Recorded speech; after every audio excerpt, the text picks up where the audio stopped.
Mbona anga lina utulivu hivi? Inaonekana kuna jambo limefichwa.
Sio atakuwa nani huyu? Mbona amepita spidi sana? Alafu naangaza simuoni. Hebu ngoja niite. Nani? Oi, nani? Sio atakuwa nani?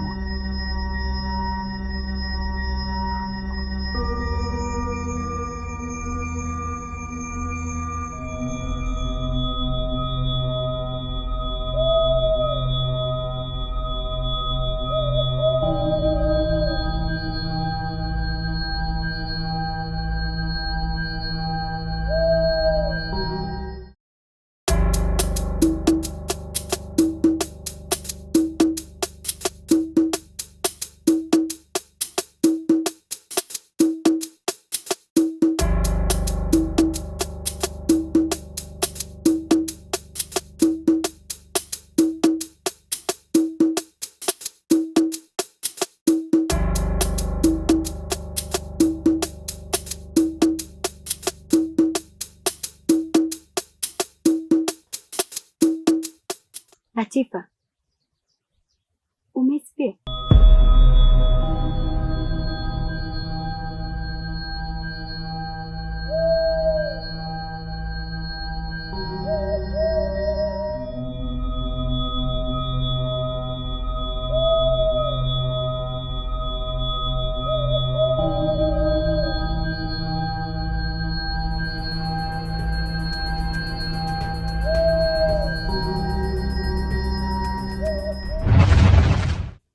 Ndiyo mama, ndoto zangu zinajua kuwa limechomoza, lakini poli lina kivuli.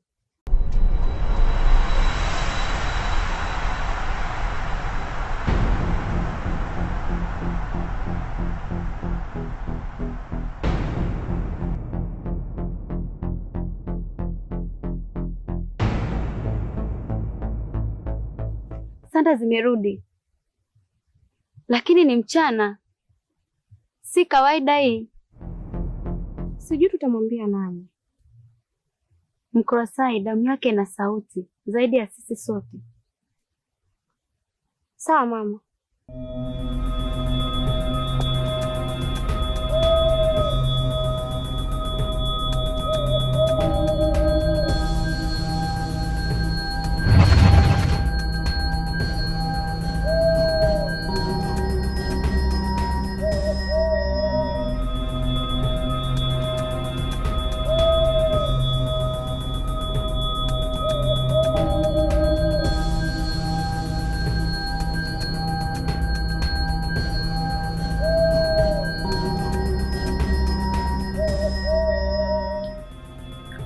Hii sio kawaida kuona mtu amevaa sanda mchana.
Nisubiri, nakuja.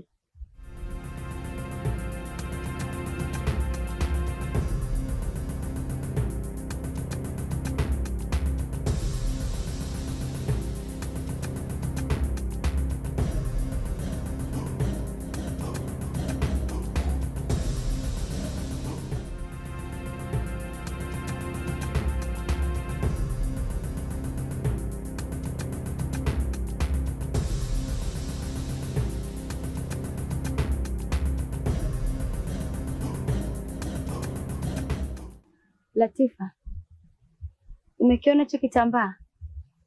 Nimekiokota porini. Mpelekee Mkosai, huenda anajua maana yake.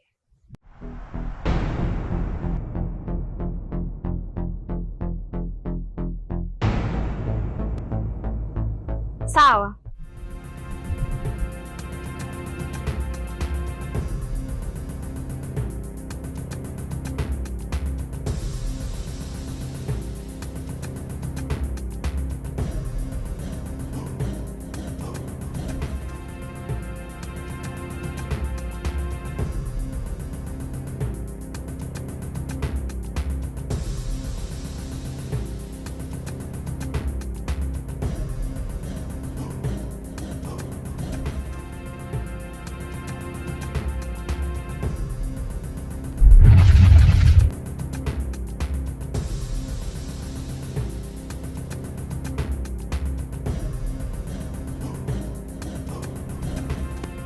Sterling yuko tayari kupotezwa. Ukimpeleka kwenye kivuli cha pori, nitakupa nguvu ya milele. Umesema niwe malkia wa Sanda? Wewe ni zaidi ya malkia Lea. Wewe ni mlango.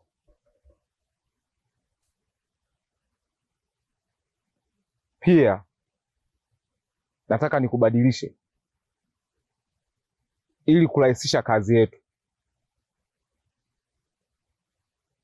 nitakuvua hilo vazi, nitakupatia mavazi mengine.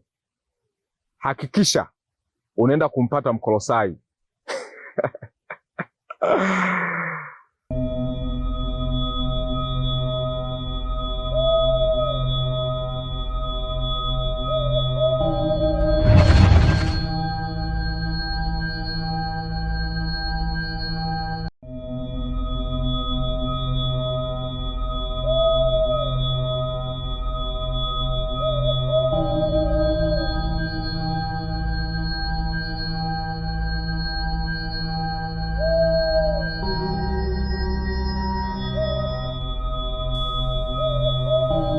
Naona wamesahau historia yao, na sasa historia inawafuata mchana kweupe.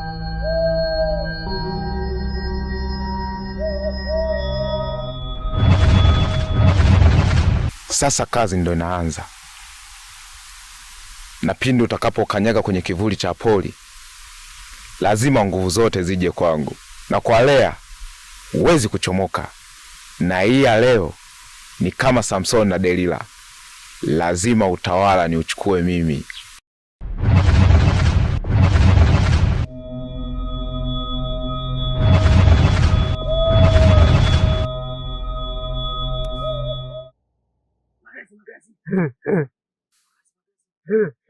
Mgazi. Sasa nafikiri mnafahamu tumeletwa hapa na jambo moja tu, la kupata damu ya Mkolosai, si ndio?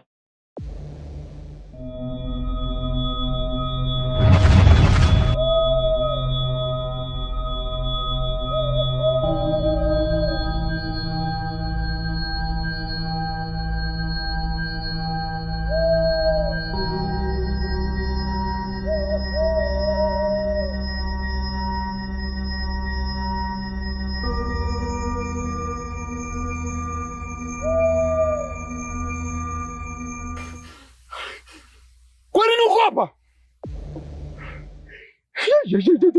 nazi nguo, umebadilisha hadi nguo.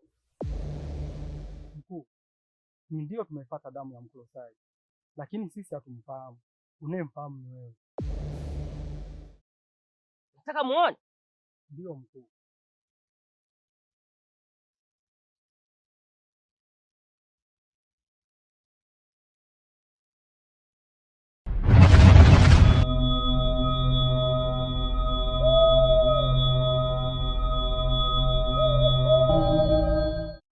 Lakini kuna jambo moja, kuna kikundi kingine kinamfuatilia Mkolosai.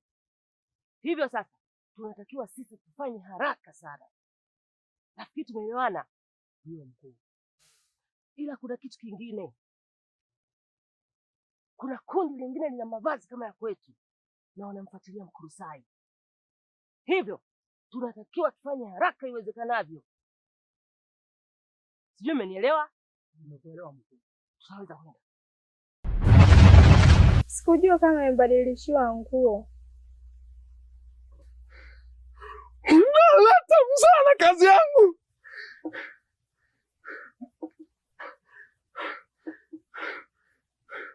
Sasa basi, nataka nitazame hizo nguo zina madhara au la.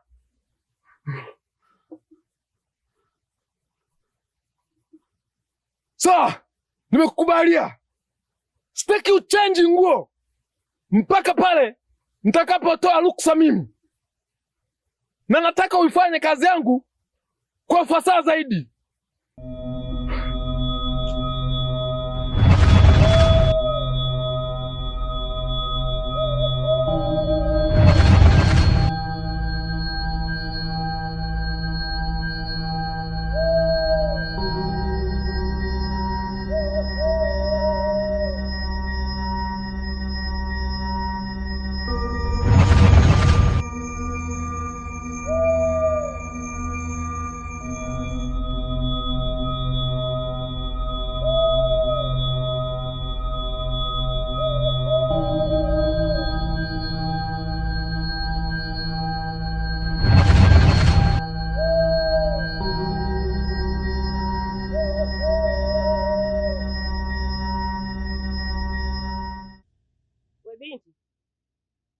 Weka dada wewe.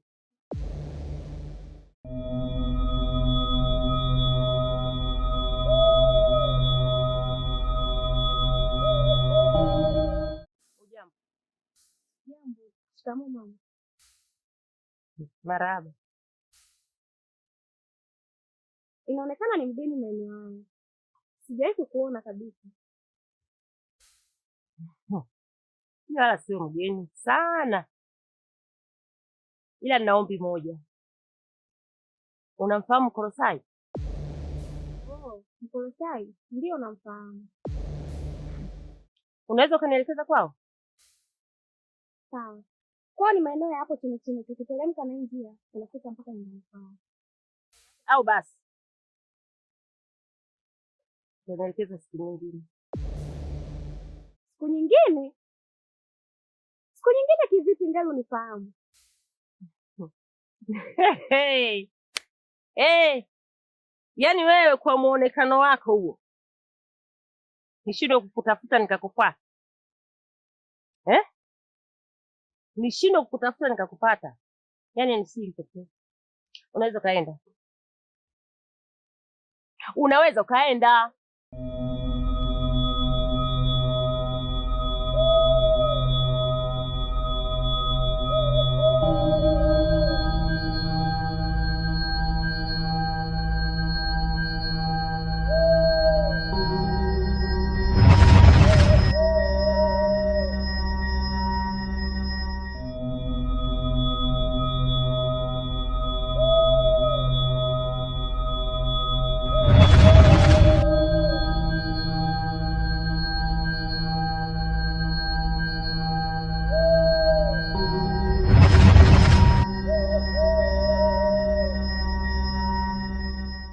Safi sana.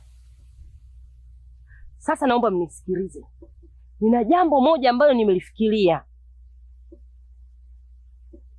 Nataka nikubadilishe wewe uwe na muonekano wa tofauti kabisa, ili ukafanye mauaji katika kile kijiji. Tukifanya mauaji, huyu kijana tutampata kwa rahisi sana, kwa sababu tutajua nguvu zake na hasira zake zinatokana na nini. Sijui umenielewa?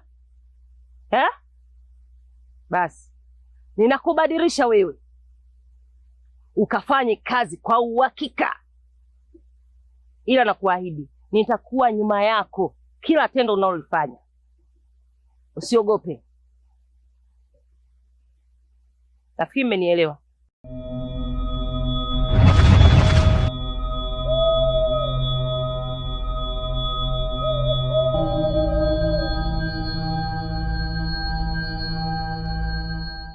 Sasa naamini utafanya kazi yangu kwa umakini kabisa, bila wasiwasi wowote. Naweza kwenda.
Mme wangu mama, tundoka nisaidie mama. Mme wangu.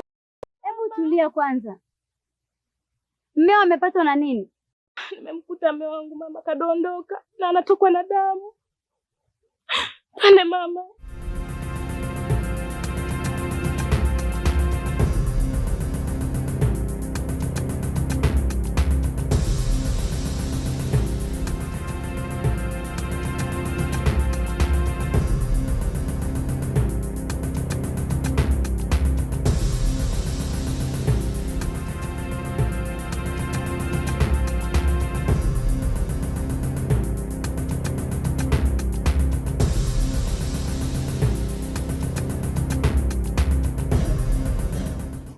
Karibu. Asante. Rozi ameniagiza nilete hiki kitambaa, kakiokota karibu na poli.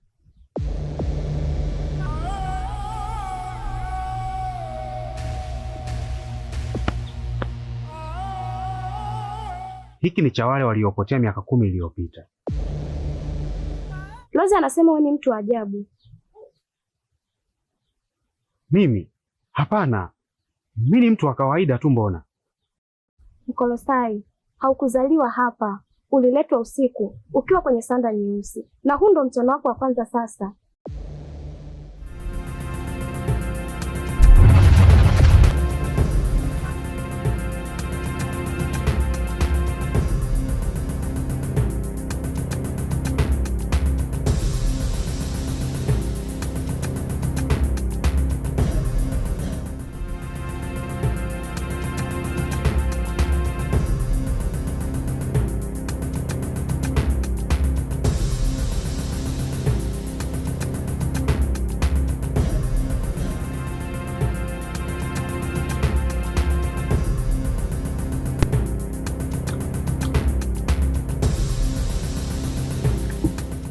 Amekufa. Na kingine, kuna watu wabaya. Usije ukajichanganya ukaenda karibu na poli. Na maanisha karibu na kivuli cha poli. Nahisi utakuwa umenielewa. Naondoka sasa.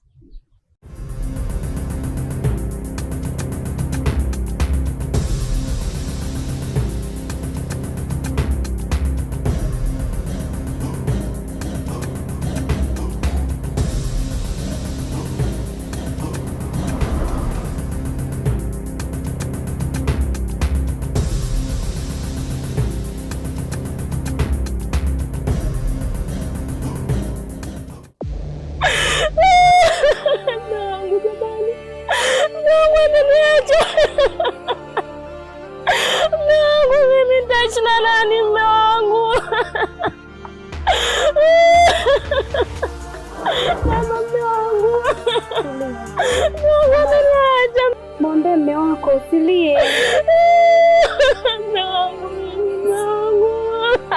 Okay, nyamaza.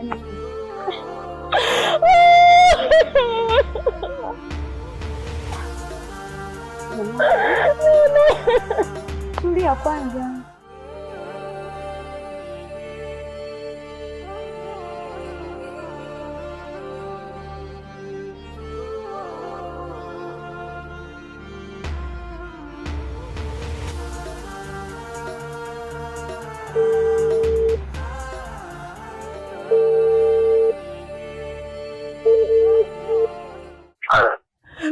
Alo shemeji, mume wangu amekufa huku, nimemkuta kadondoka. Mume wangu amekufa, mume wangu kafariki shemeji. Naomba unisikilize shemeji, kama mdogo wangu amefariki, naomba usifanye wanakijiji kwangu mpaka pale mimi nitakapofika, na nakuja muda si mrefu.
Hodi. Hodi shemeji.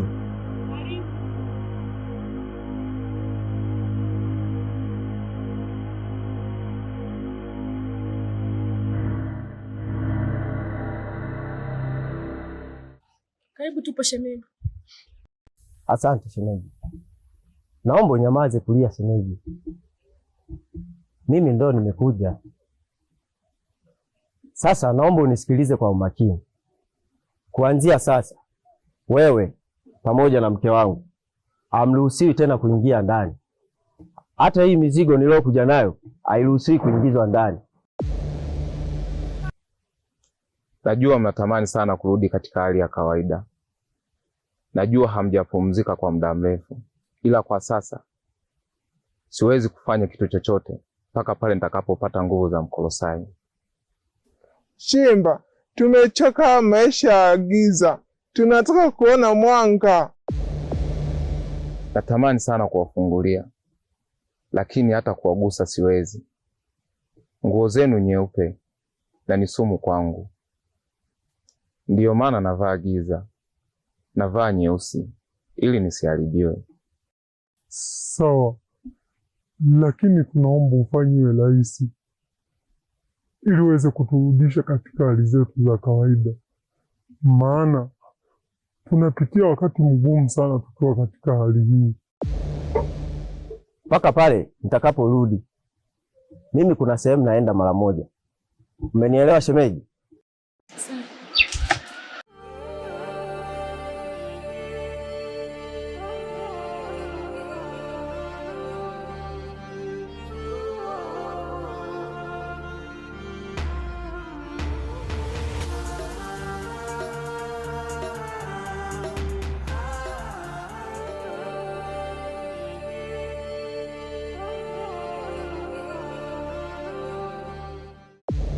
Lakini msikate tamaa. Nawaahidi niko pamoja na nyinyi. Na kabla jua lijazama leo, Mkolosai lazima aje kwenye kivuli hiki cha pori. Na siku hii ya leo itakuwa mwanzo na mwisho.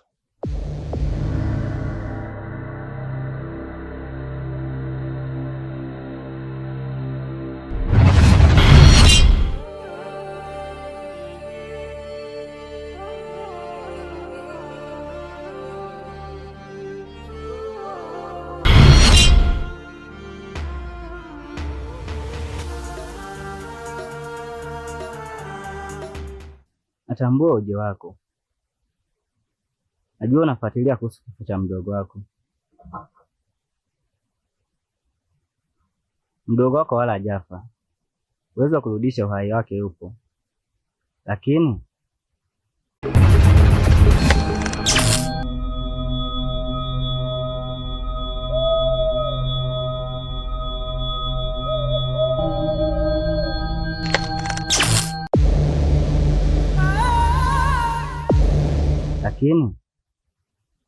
mpaka atakapojitambua Mkolosai yeye ni nani. Na sipojitambua, muwe tayari kwa ajili ya mazishi.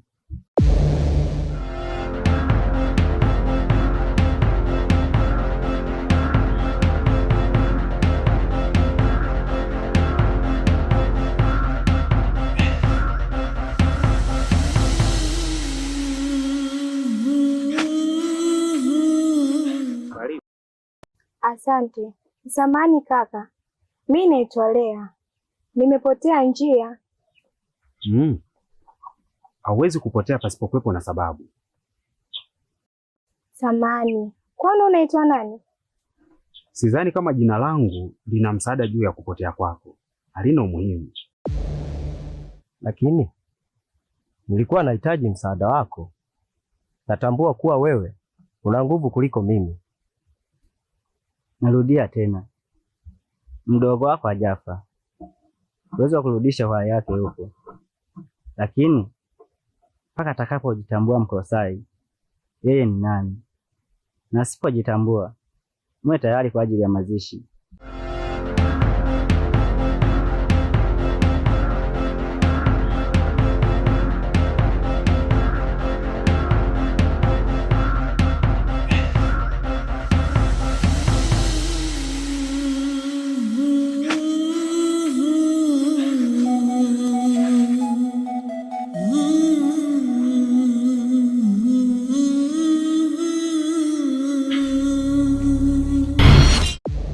Samahani kaka, unaweza katoa kiti tukakaa?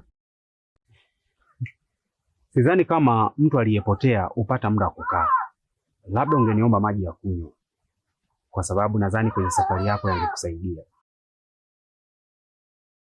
Mi mwanamke na wewe ni mwanaume, wewe ujiongeze.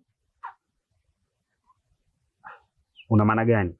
Kwa hiyo wewe ni mwanamke, mimi ni mwanaume, sijiongezi kivipi? Au una maana gani? Unasikia dada yangu, umesema unaitwa Lea na umepotea. Ungeniuliza ni wapi unapoelekea, ili kama kuna msaada naweza kukupa, nikupatie msaada wa kukuelekeza. Lakini mambo ya kukaa nyumbani I make sense, kwa sababu wewe ni mwanamke kama ulivyosema, mimi ni mwanaume. Haya, tukae humu ndani.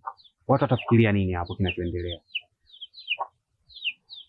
Kama una safari yako, hii njia ukiinyosha kwa mbele kuna kaya, unaweza ukaulizia.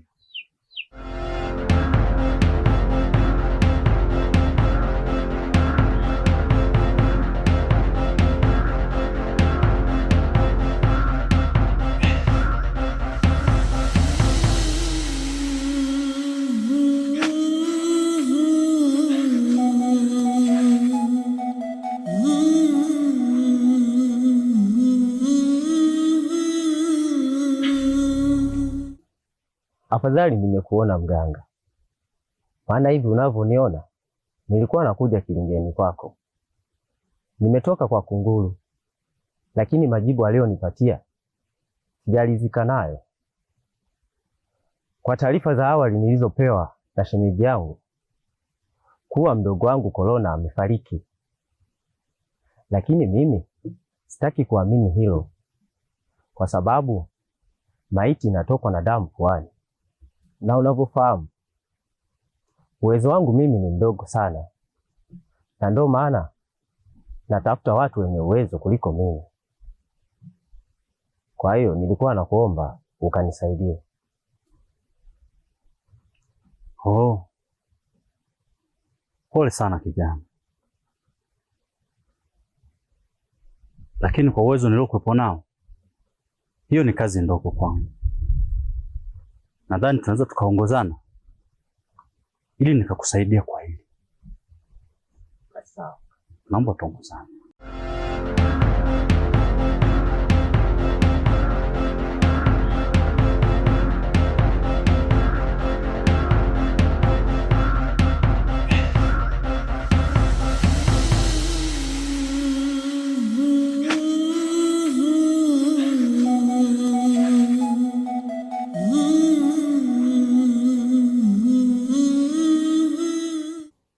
Karibu mganga. Ni kama nilivyokueleza, mwili wa mdogo wangu upo humu ndani. Acha nikauone.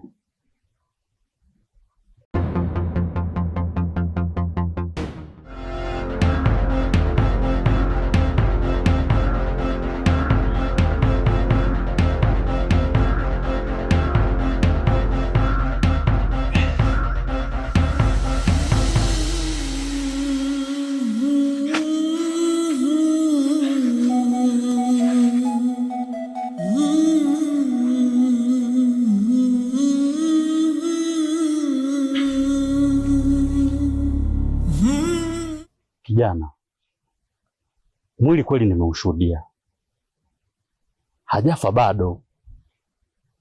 Ngoja nikimbilie dawa polini ili nije kumsaidia, lakini nawapa angalizo, asiingie mtu yeyote ndani mpaka pale nitakavyorudi. Nadhani mmenielewa.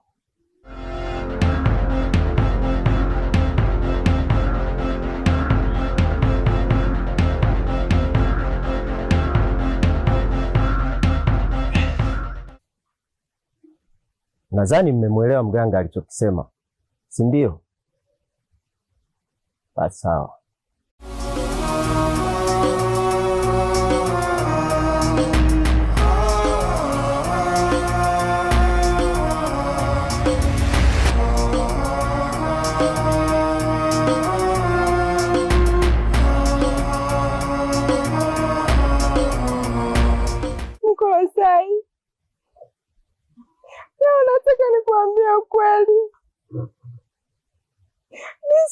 wa kawaida. Mimi ni mfu Mkolosai, na niliagizwa nije nikuangamize. Mkolosai, una nguvu za ajabu. Nafanya yote kwa sababu nakupenda Mkolosai. Na kingine Mkolosai, nimeshinda kufuata amri za mkuu wangu. Nimefuata moyo wangu. Nakupenda Mkolosai. Niliagizwa na kaka yako nje nikuangamize. Moyo wangu unashinda kufanya hivyo kwa sababu nakupenda Mkolosai. Lea, mbona nashindwa kukuelewa? Mara ya kwanza ulikuja hapa nyumbani ukidai umepotea njia na nilikuelekeza. Leo hii umerudi tena unadai unanipenda na unasema wewe si mtu wa kawaida, wewe ni mfu. Hapo sijakuelewa. Hayo. Na kingine, asante. Wacha niseme asante. Kama ulikuja kwa ajili ya kuniangamiza na umeshindwa, na kushukuru kwa hilo. Lakini kuhusu swala la kwamba unanipenda,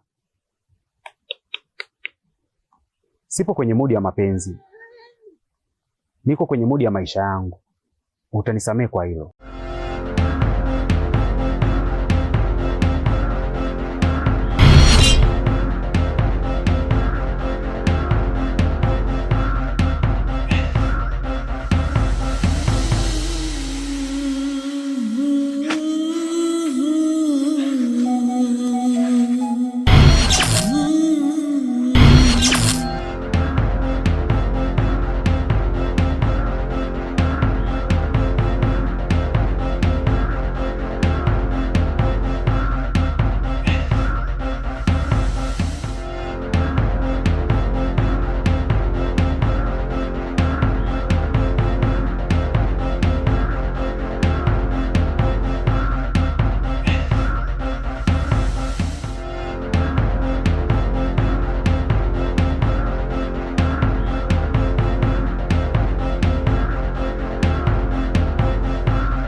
Siamini kama mume wangu hayupo tena.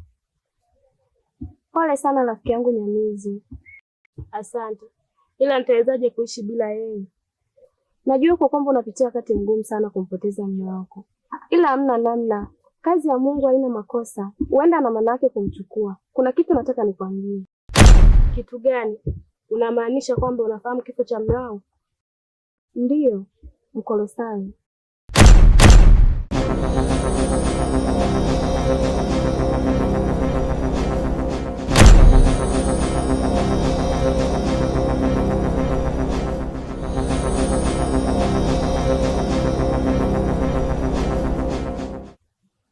Nisikilize mama, unatakiwa kwenda kutoa kiumbe chako katika kijiji changu kabla hakijazuru watu wengi. Unaongea kama nani? Na unatoa amri kama nani? Unataka kujua mimi ni nani? Sawa. Mkolosai, una maana gani? Hapana, sijamaanisha kuwa Mkolosai anahusika kuhusu kifo cha mume wako. Ila kuna watu wabaya wamevamia kwenye kijiji chetu. Watu wabaya? Ndiyo. Hao watu wabaya wanataka nguvu ya Mkolosai. Ingali Mkolosai mwenyewe hafahamu kama ana nguvu. Wanataka akasirike ili kusudi wajue nguvu yake iko wapi. Sasa utawezaje kumlinda ingali kwa umesema huna nguvu? Ni kweli, sina nguvu ya kutosha. Nina nguvu chache sana. Na hiyo nguvu yangu ndio inamlinda Mkolosai. Kwa ninakoelekea naona kabisa anaenda kushindwa. Ila sina namna. Itabidi tu nipambane. Acha mimi nikuache. Karibu tena. Asante.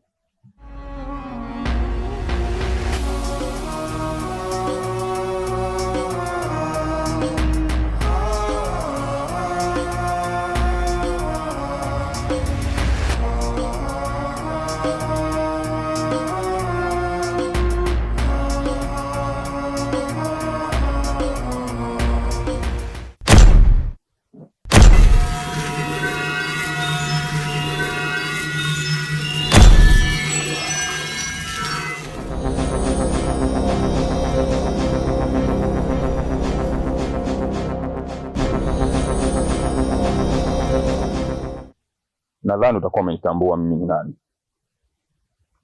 Na hii ni amri na sio ombi. Ukigaidi,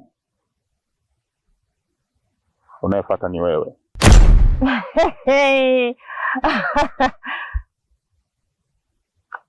Hiyo ni ngumu kwangu. Sawa, tutaona.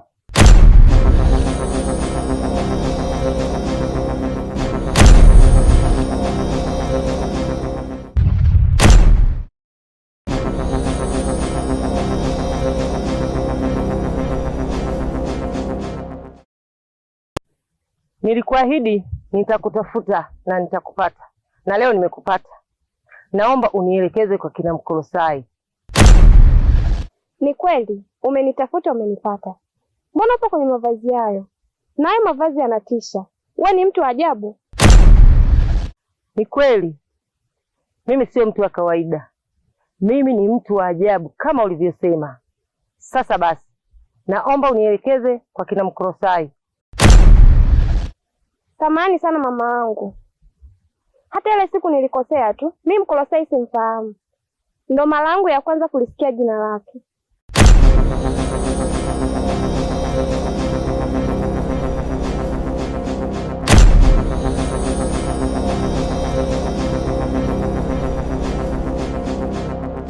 We dada.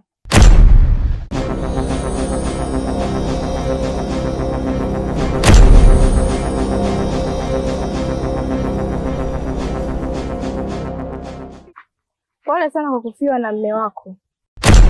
Wewe umejuaje kama nimefiwa na mume wangu? Kwa sababu wewe ni mara yangu ya kwanza kukuona hapa kijijini. Usimtanie binti. Siku ile uliniambia unapafahamu na ukaanza kunielekeza, lakini kwa sababu nilikuwa na haraka sikutaka maelekezo yako. Naomba unielekeze. Samahani sana mama yangu. Mkolosai mimi simfahamu.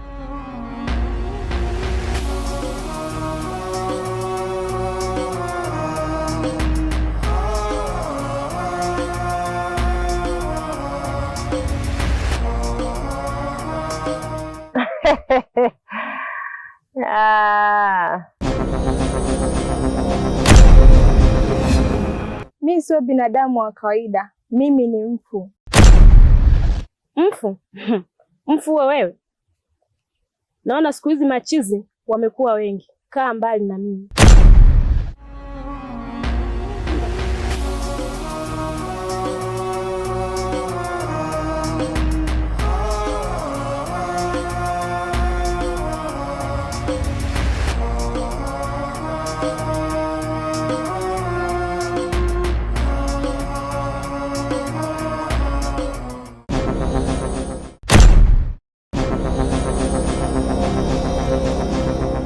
We kijana, mkuu wako ameniulia kijana wangu.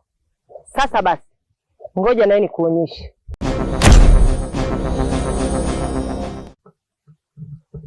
We mama, nilikwambia uje utoe mtu wako katika kijiji changu, lakini umeamua kuja mwenyewe. Unanitaka nini mimi? Wewe uliua kijana wangu. Sasa basi, na mimi nataka nikuonyeshe uwezo wangu kwamba na mimi ni nani.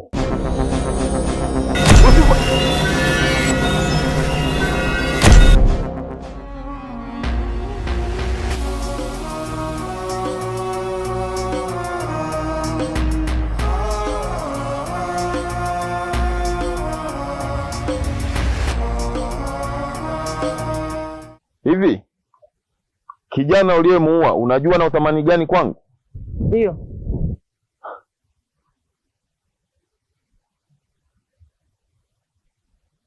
Nilihitaji kukuacha uende zako, ila kwa kuwa umeanzisha hii vita, acha basi nikupatie unachohitaji. Pole. Yaani unanichukulia rahisi tu. Mimi nilivyo sivyo unavyonifikiria wewe. Tofauti kabisa. Sawa. Ngoja nikupe kinachokustahili.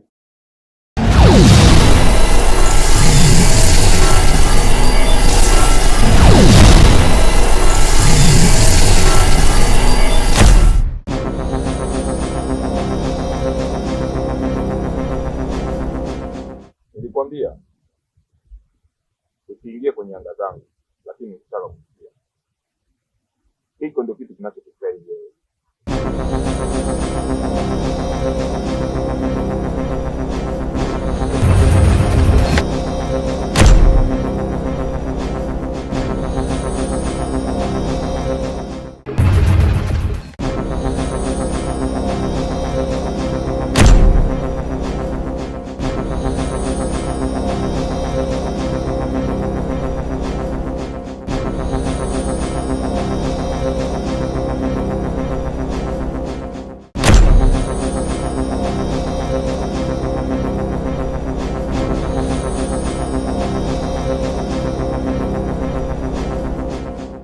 Umefanya nini sasa?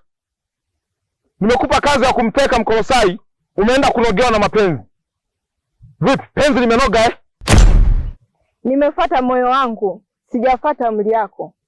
Naomba uniache nifanye kile ninachoona ni sahihi kwa wakati huu.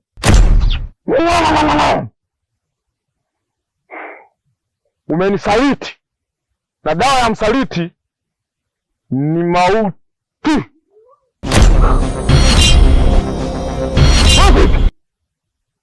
Unakuja kuniingilia kwenye majukumu yangu? Unataka nikuonyeshe kazi? Nisikilize wewe kijana. Mimi nimeshapambana na vichaa zaidi yako. Hivyo basi, inatakiwa ujiangalie. Unataka kumfanya nini huyu binti? Naona unifahamu.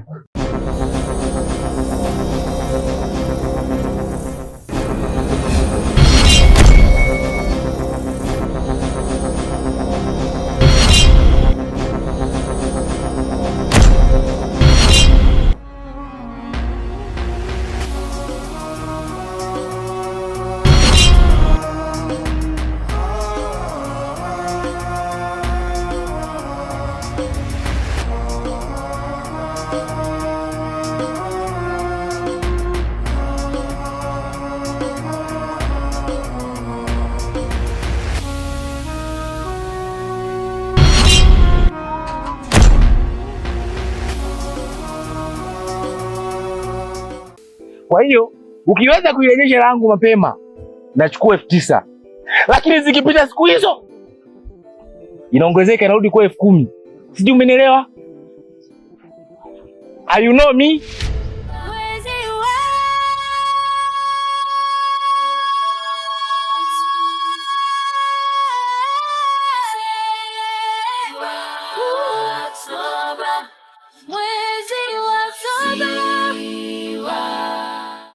Mwezi wa toba, mwezi wa toba. Usijali, nitakueleza siku nyingine, lakini kwa sasa tusali sala ya jioni. Sawa dada, tusali.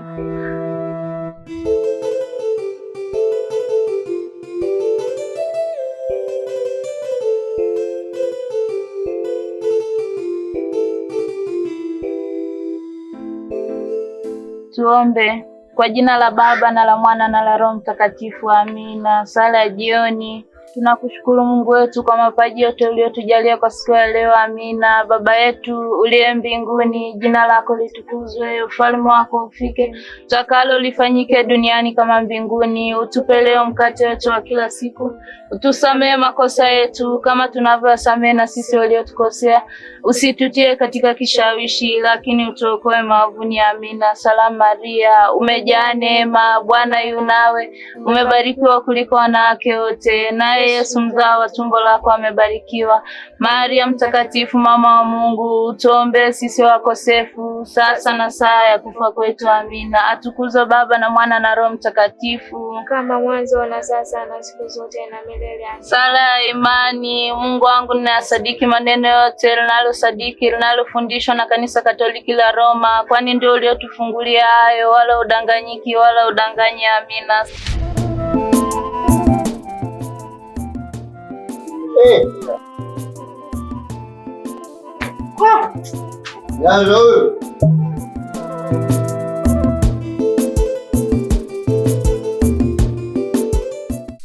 Blaza huyo. I'm back. Jerome. Welcome. Karibu.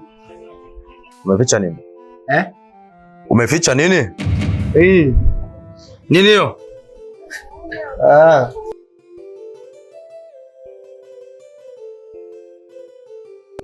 Kamiwesho. Wewe hujafunga au? Nimefunga vifungo vya shasha yangu wewe. Wewe nimefunga wewe. Hadi unjetua.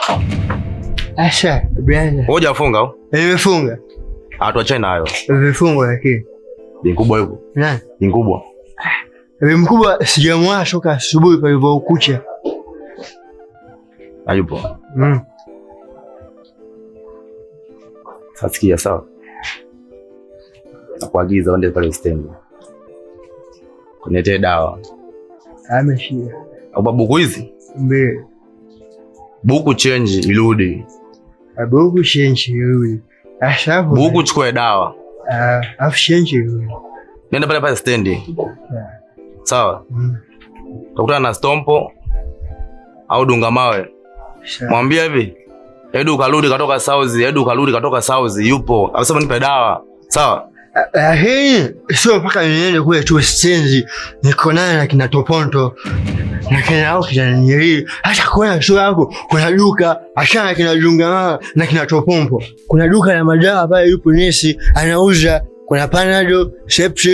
Wewe unataka nini? Panado Misteso. Sala ya mapendo. Mungu wangu nakupenda zaidi ya chochote, nampenda na jirani yangu kama nafsi yangu kwa ajili yako. Amina. Sala ya kutubu. Mungu wangu nimetubu sana dhambi zangu, kwani ndio mwema, ndio mwenye kupendeza. Wachukizwa na dhambi, basi sitaki kukosa tena. Nitafanya kitubio, naomba neema yako nipate kurudi. Amina. Kuomba kifo chema. Enye Yesu, Maria na Yosefu, ninawatolea moyo, roho, mwili na uzima wangu. Enye Yesu, Maria na Yosefu, mnijie saa ya kufa kwangu. Enye Yesu, Maria na Yosefu, mnijalie nife mikononi mwenu. Amina. Salamu Malkia, mama mwenye huruma, uzima tulizo na matumaini yetu, salamu. Tunakusihi ugenini hapa sisi wana wa Eva, tunakulilia tukilalamika na kuhuzunika bondeni huku kwenye machozi. Basi muombezi wetu, tuangalie kwa macho yako yenye huruma, na mwisho ugenu tuonyeshe Yesu mzao mbarikiwa wa tumbo lako.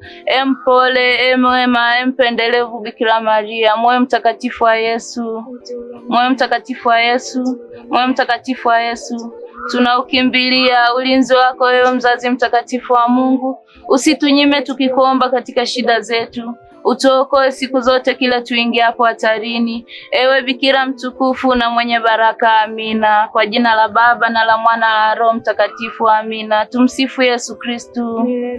Roho za marehemu waliokuwa toharani wapate rehema kwa Mungu, wapumzike kwa amani. Amina. Tulale na amani ya Bwana. Tumshukuru Mungu. Dada, mimi naenda ndani kupumzika. Sawa mdogo wangu. Basi mimi niendelee kupitia neno la Mungu hapa.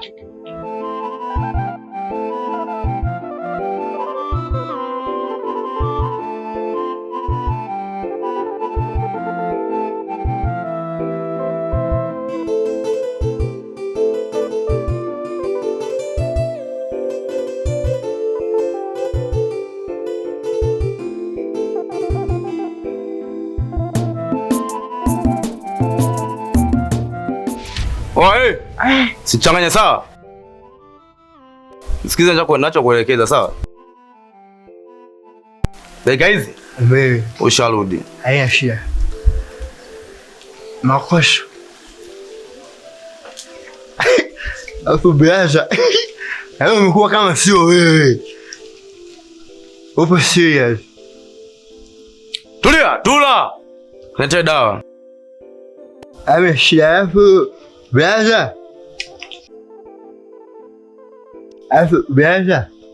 Hivi una habari wewe msawesu jana kidogo shua kamashu? Wakina nani hao? Hai kuku. Afu mdogo wangu wewe. Unajua ilikuwaje? Wale kuku bwana walikuwa wanafanya mapenzi. Hata kwenye kazi za kufanya mapenzi, basi mbaya yale mapenzi walikuwa wanafanyia kwenye chumba cha mama yao. Wasikia? Walikuwa kudili, sawa? Nenda kachukue dawa ya buku chukua wewe.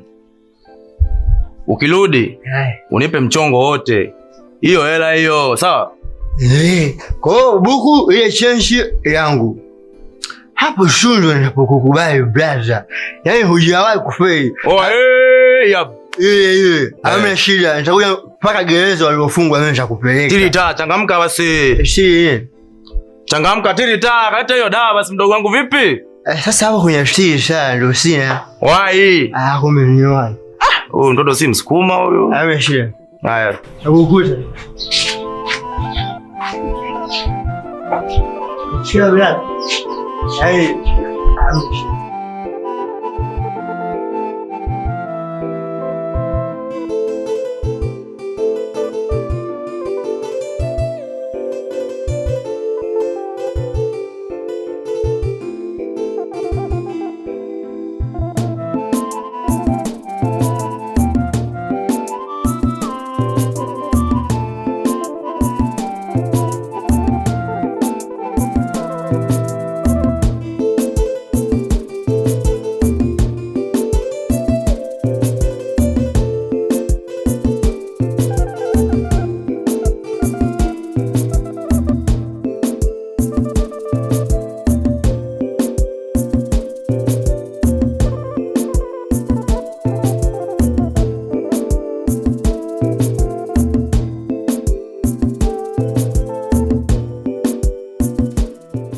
Yohana, mbona leo umebaki nyuma? Ibada imeisha mapema. Alafu uso wako unaonekana bado una majonzi. Dada Manka, naumia sana. Ni nini kinakufanya uumie? Ni Diana. Diana nampenda sana, lakini hataki kunipa majibu ya waziwazi. Nimempatia zawadi nyingi sana. Nimemsaidia kifedha. Anakula tu. Lakini tukija upande wa mapenzi, anizungusha tu yani. Sasa sijui ananipenda au ananidharau. Yohana, mapenzi si biashara ya kubadilishana zawadi kwa majibu. Lakini si haki. Kama anipendi, angesema. Sio kuniacha niteseke hivi. Katika imani yetu ya Roman Catholic, tunafundishwa kitu kimoja muhimu sana, ambacho ni upendo. Na kwenye swala la mahusiano, kila mwanadamu ana uhuru wa kuchagua anayempenda. Unamaanisha nini Manka? Namaanisha, mwanamke kama hakutaki, kubali matokeo kwa amani. Manka, lakini nauma. Maumivu si ishara ya kushindwa. Huenda labda ni somo. Wakati mwingine, Mungu anakuepusha na jambo ambalo si mapenzi yake juu yako. Unadhani namng'ang'ania bure? Asalamu alaykum. Wa alaykum salamu wa rahmatullahi wa barakatuh. Ndugu yangu katika imani, ni vyema nimekutana na wewe. Mimi hapa mwenzako nina changamoto. Changamoto yenyewe, nilikuwa naelekea sokoni. Nilikuwa nafuata mihogo kwa ajili ya futari. Nilikuwa nimeagizwa na kakaangu. Lakini katika kupita nilikutana na mdeni wangu. Akawa ameondoka na ile pesa. Kwa hiyo ndugu yangu, nashindwa kurudi nyumbani pasipo chochote. Nashindwa kuelewa nitakachoenda kumjibu kakaangu. Hivyo, kama ulikuwa na thamani ya shilingi 1000, nilikuwa naomba ndugu yangu nisaidie. Lakini baadaye nitakurudishia pesa yako nikiipata. Pole sana kwa changamoto yako. Lakini unapokaribia mwezi mtukufu wa Ramadhani, kama hauna pesa au kama una pesa, unaweza ukawaita wale wote wanaokudai ukawalipa pesa zao. Ila kama hauna pesa, unaweza ukawaita wote wanaokudai ukawaeleza kuwa mimi naingia katika mfungo wa mwezi mtukufu wa Ramadhani. Kwa hiyo mfungo ukiisha, nitawapa pesa zenu. Hiyo inaweza kusaidia hata mfungo wako kufunga kwa amani pasipo kasifa yoyote. Pasipo madharau ya namna yoyote. Si bure. Huenda sio mahali sahihi. Upendo wa kweli una amani. Kama unahisi labda utadharaulika, huo sio upendo wa kukujenga. Kama Diana anakuchukulia kama rafiki au msaidizi tu, usijishushe hadi kupoteza heshima yako. Mwanamke akikutaka, ukimpatia hata ua dogo tu, analithamini. Lakini asipokutaka, hata umnunulie dunia, atakuona si wa kutosha. Kwa hiyo nifanye nini Manka? Muombe Mungu akupe moyo wa kukubali matokeo. Kama anakupenda atarudi tu, na kama hakupendi mwache aishi maisha yake. Na wewe muombe Mungu akupe mwanamke atakaye kuthamini mdogo wangu Yohana. Pole sana kwa hilo ndugu yangu, ila kwa wakati mwingine uwe makini, kwa sababu hao watu wanaokudai muda mwingine watakuja kupigia mazogo mbele za watu, mbele ya laiki za watu, ukadhalilika shehe wangu. Kwa kweli kumeagizwa mihogo kwa ajili ya futari. Mimi na 2000 hapa. Nitakupa shilingi 1000 ili ufuate mihogo. Lakini 1000 utaitunza, utaniletea nyumbani kwangu. Sawa? Ila wakati mwingine kwa makini shehe wangu. Huu ni mwezi mtukufu wa Ramadhani. Haitaki tutende dhambi. Hata huyo mtu aliochukua 1000 yako, kama ulimkaripia, ukajibishana vibaya, umekosea. Asante kwa muda wako.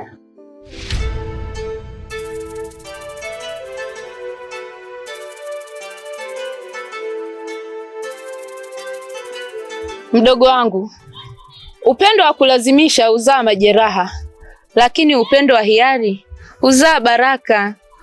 Asante Manka. Labda kuna pigana kitu ambacho akipigana mimi. Yohana, moyo wako una thamani sana.